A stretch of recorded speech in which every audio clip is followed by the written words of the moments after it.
It's not a challenge, well, sort of an inspiration to me was being pregnant when I started Total Health.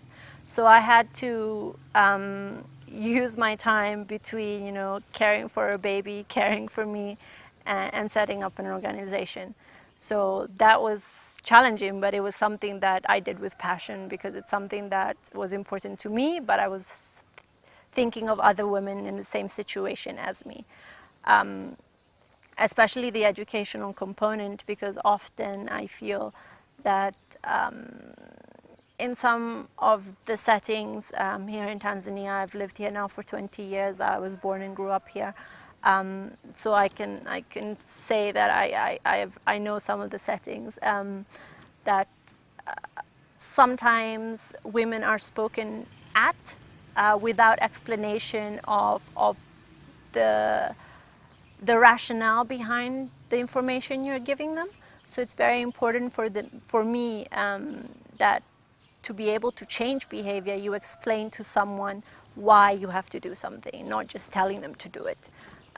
So that was really important to me, and the challenge I saw as a woman growing up in Tanzania. Obviously, the business side of things, it's a heavily men-focused environment. In Tanzania, there are not a lot of women out there. Also, I think in health, the private sphere, especially with providing services, it's still fairly new. What I've seen is that you have a lot of like private health facility, private pharmacies, but a social enterprise organization that does a little bit of both, service provision plus product, is a bit new. So you have to spend more time to pitch and give your point across.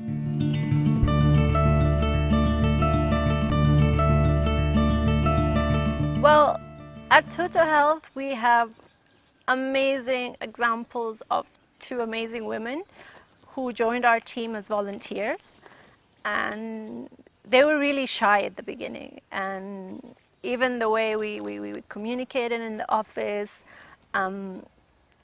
they were always actually three women, and now that I think about it, were like when you saw them, how they came in and started at Total Health, they were pretty reserved and very unsure, and now they've made tremendous stride, because I think giving them the opportunity and the feedback, which is really crucial when they do trainings, for example, coming back after the training and saying, you did amazing, but these are 1, 2, 3 things you could have improved on. That gives them all the more structure on how to improve themselves.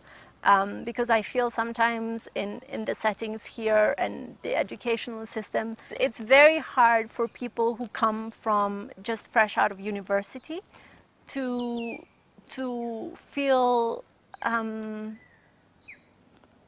that they can make a difference, that they have the power to do so, but they also that they're worth listening to. You find usually like graduates who are very shy, reserved, they don't know how to behave, and that puts them in a bit of a, when you have an organization or when you have people that do not invest in the time and the capacity of younger members of the community or of their peers, then it really shows. I've spoken of the people who have, for example, interning for us at the beginning, where the feedback we got is like, wow, you're actually allowing me to have my own work plan and not giving me something on a day-by-day basis. This has been very useful for me because I feel like I'm accountable for what I do. I can make my own decision. So we work in a way to empower people who work with us to have a plan, but also to know that they have a team who supports them in better improving themselves. I think it's still very male-centered, and women don't hear enough about it. So I think there's still a lot of ambiguity about what it entails and what the possibilities are out there for a woman to be involved in innovation and technology. So I think it's up to us to improve explaining what that is to the community and to our graduates and things and other people as well.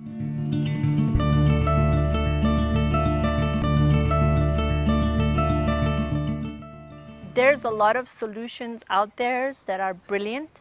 So it's for us to adapt and improve what's already been proven, to work in Tanzania and to work to make our life easier. Because often when we think of projects, we're like, oh, we have to invent something new.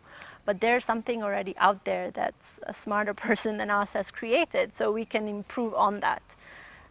So I think how that has helped me is realizing that there are certain things that are already out there that we can improve and tailor according to our context in Tanzania, according to our women and our families here. And those solutions are, for example, the mHealth. It's 25 million Tanzanians are using mobile phones, whether it's one line or two lines. So that shows that it's a big network of people that we could have reach with.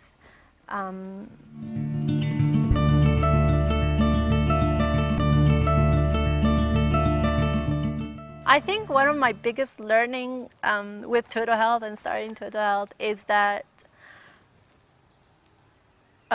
we are our own limitations, so everything is possible. And that is what, when I was coming back to describing the environment here of some of our graduates and some of our people, that we feel restricted of certain things. Like we are taught that we have to do things a certain way, and that sometimes stops our creating something innovative, something new, or something thinking outside the box. So what really Total Health has helped me, and working with my peers and Taib, has really helped me see that there is not one way of seeing things. There are many ways, and it's okay to be turned down. If you don't ask, you won't be turned down, and you won't even know if you will get a yes. So it's always better to ask. Obviously, do it in the best way, in the most polite way, but until you ask, you don't know the response.